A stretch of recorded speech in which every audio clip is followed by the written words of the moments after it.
Ուզում եմ տեղեկացնել, որ դեմ ենք քվեարկելու պարոն Կոնջոյանի տեխնացությանը եւ նաեւ ուզում ենք մի քանի բան ասել, որը հիմք կտա մեր հայրենակիցներին հասկանալ թե ինչու։ Առաջինը պարոն Կոնջոյանի ընտանիքի անդամի կողմից կառավարվող պետական ընկերությունը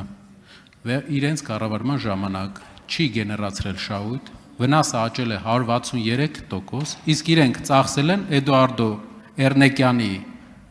գեներացված շահույթը, ով պետության համար աշխատել է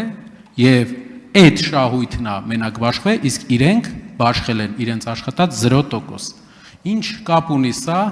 պարոն Կոնջոյանի պաշտոնը զբաղեցնելու հետ։ Մի պարզ կապ։ Ազգային ժողովն է վերահսկում այս կառույցը ԲՏԱ նախարարության միջոցով։ Եվ կա խորը շահերի բախում։ Մի դեպքում, եթե ազգային ժողովի փոխնախագահը